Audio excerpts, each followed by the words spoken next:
তো বন্ধুরা, হাতে সময় নিয়ে অবশ্যই পিৎজাটা করতে হবে। পিৎজাটা অসাধারণ খেতে হয়েছিল। বাড়িতে সময় থাকলে অবশ্যই একবার আমার মতন ট্রাই করবেন। অসাধারণ টেস্টের এই পিৎজার রেসিপিটা। আমি একবার চিকেন পিৎজা বানিয়েছিলাম, এইবার বানালাম ভেজ পিৎজা। তো ভেজ পিৎজাটা বানাতে বাড়িতে কয়েকটা উপকরণ থাকলেই আপনারা সহজেই বানিয়ে ফেলতে পারবেন, অবশ্যই কম খরচে। তো চলুন রেসিপিটা বলে ফেলি। তো হেব্বি দুর্দান্ত স্বাদ হয়েছিল কিন্তু। তো প্রথমেই নিয়ে নিচ্ছি এখানে টক দইটা আপনারা আপনাদের আন্দাজ মতন নেবেন, যতটা কোয়ান্টিটিতে নেবেন। তো এদিকে নিচ্ছি বেকিং পাউডার আর নিচ্ছি বেকিং সোডা। তো 1 চামচ বেকিং পাউডার আর 1/2 চামচ বেকিং সোডা অবশ্যই যাবে। তো কিছুক্ষণ একটু ম্যারিনেট করে রেখে দেবেন। তো এদিকে আমি 2.5 কাপের মতন ময়দা নিয়েছিলাম, তাতে দুটো ডো ভালো মতন হয়ে যায়। তো এখানে আপনারা চাইলে কম বেশি কোয়ান্টিটিতে নিতে পারেন। তো অবশ্যই নুন চিনি দিতে হবে, পরিমাণ মতন আপনারা নুন চিনি দিয়ে নেবেন। আর অবশ্যই একটু তেল দেবেন, সাদা তেল। তো দেখুন আমি ওটা কিন্তু মিক্সড করে রেখে দিয়েছি। তো মিক্সড করে কিছুক্ষণের জন্য রাখবেন, দেখবেন কতটা ফুলে ফেপে উঠেছে টক দইটা। তো ডোটা কিন্তু আমার ওই দইটা দিয়েই মেখে নিতে হবে। তো দইটা কিন্তু অবশ্যই ডোটা দিয়ে পুরোটাই মাখবেন, এখানে জল ব্যবহার করবেন না। আমার একটু কম পড়েছিল বলে আমি জল নিয়েছি। তো আপনারা পুরোটাই টক দইয়ের ব্যবহার করবেন। তো খুবই সুন্দর হয়, যতক্ষণ পারবেন এটা রেস্টে রাখবেন। আমি এখানে একদিনের জন্য পুরোপুরি ময়দার ডোটা রেস্টে রেখেছিলাম। আপনারা 4 থেকে 5 ঘন্টা অবধি রেস্টে রাখবেন, তাহলেই খুব সুন্দর হবে। অবশ্যই কিন্তু রেস্টে রাখতে হবে। তো ভালো করে ময়দাটা মেখে নেবেন। তো হাত দিয়ে ডলে ডলে দেখো আমি এদিকে মেখে নিচ্ছি। তো অনেকক্ষণ ধরেই মেখে নিতে হবে, হাত দিয়ে চাপ দিয়ে দিয়ে ভালো করে ডোটা মেখে আঙুল ঢুকিয়ে দেখে নেবেন যাতে একদম অনেকটাই নরম হয়েছে ডোটা। তো দেখো ডোটা অনেক নরম হয়ে গেছে। তো আমি এদিকে একটা ভিজা কাপড় ব্যবহার করেছি। তো ভিজা কাপড় দিয়ে পুরোপুরি চাপা দিয়ে নিয়ে নিয়েছি। যেহেতু ভেজ পিৎজা করছি, আমি এখানে পনিরের ব্যবহার করেছি। আপনারা চাইলে এখানে চিকেনেরও কিউব নিতে পারেন, সেটা কিন্তু অবশ্যই পেঁয়াজ আদা রসুন দিয়ে কষা করে নিতে হবে। তো আমি এটা অন্য একদিন দেখাবো, তো আজকে ভেজটাই দেখাচ্ছি। তো এখানে পনির নিয়ে নিয়েছি। পনিরটা অবশ্যই কিউব কিউব করে কেটে নেবেন। তো একদম ছোট ছোট স্লাইস করবেন পনিরের কিউবগুলো। তো এখানে কর্নও নিয়েছি, কর্ন নেবেন, ক্যাপসিকাম, পেঁয়াজ, টমেটো সবই নিয়ে নিতে হবে। সব কিন্তু কিউব কিউব করে যাবে। তো এদিকে পেঁয়াজটাও দেখো কেটে নিচ্ছি, এদিকে নিচ্ছি টমেটোটাও কিউব কিউব করে। সব কিন্তু কিউব কিউব যাবে। আমার এখানে কাটাটা একটু বড় হয়েছে, তোমরা একদম যতটা পারবে কোয়ান্টিটিতে ছোট করবে, তাহলে কি পিৎজাটা খুব সুন্দর হবে। তো তোমরা এখানে ইস্টও ব্যবহার করতে পারো। আমার কাছে ইস্টটা ছিল না, তাই আমি এখানে বেকিং পাউডার আর বেকিং সোডাটা ইউজ করেছি। তোমরা এখানে ইস্টটা কিন্তু 1 চামচ জলে গুলে দেবে। তো দেখো এদিকে আমি সবজিগুলো কেটে নিচ্ছি।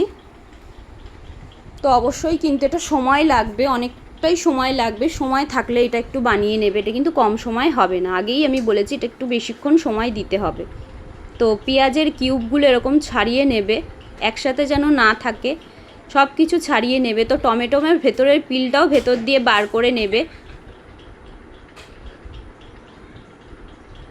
টমেটোমের পিলগুলো যেন ভেতর থেকে বার হয়ে যায়। তো আমি এখানে কিন্তু সব বার করে নিয়েছি, যাতে টমেটোর ভেতরে কোনো পিল না থাকে, বার করে নেবে। তো ক্যাপসিকামেরও ভেতরে বীজগুলো সব ছাড়িয়ে সুন্দর করে ধুয়ে পরিষ্কার করে নেবে। আমি এখানে রুটি বানিয়ে নিয়েছি। রুটিটা অবশ্যই এরকম কাটা চামচ দিয়ে কাট করে নেবে, ফুটো করে দেবে, যাতে ভেতরে সব মশলাগুলো ঢোকে আর সসগুলো ঢোকে। তো দেখো আমি এখানে 2টো রুটি নিয়ে নিচ্ছি। ভালো করে এখানে দেখবেন, এখানে একটা কিন্তু বড় রুটি বেলবো আর একটা ছোট রুটি। বড় রুটিটা কিন্তু নিচে যাবে আর ছোট রুটিটা কিন্তু ওপরে থাকবে। তো দেখো আমি এখানে কেমন করে নিচ্ছি। অবশ্যই তোমরা গোল করে নেবে, ময়দা দিয়ে নেবে, ময়দা দিয়ে ভালো করে গোল করে বেলে নেবে। আর বেশি যেন পাতলা না হয়, কারণ পিৎজার ডোটা কিন্তু একটু মোটাই হয়। তো দেখো আমি একটা বড় রুটি বেলে নিয়েছি আর একটা ছোট রুটি বেলে নিয়েছি।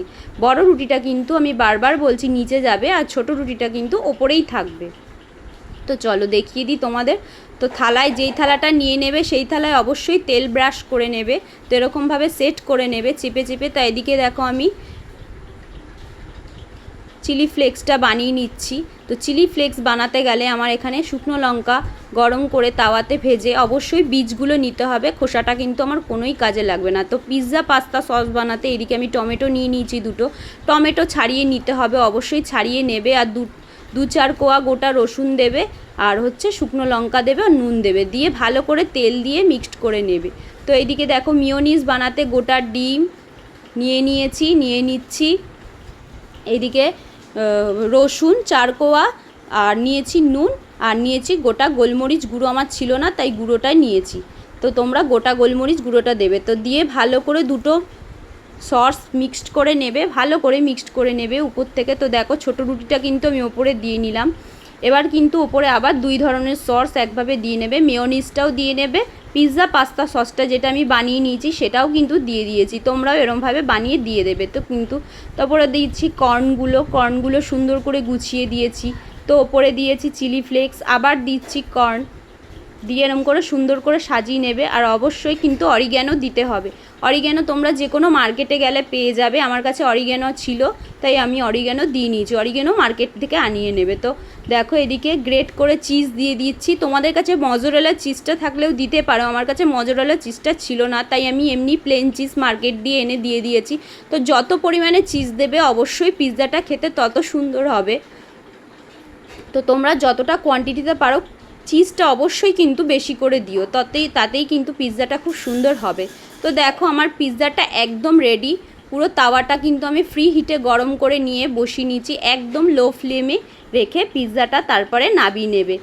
তো সময় এখানে 40 থেকে 45 মিনিটও লাগতে পারে, আধ ঘন্টাও লাগতে পারে। নমস্কার। তো এখানে কেমন হয়েছে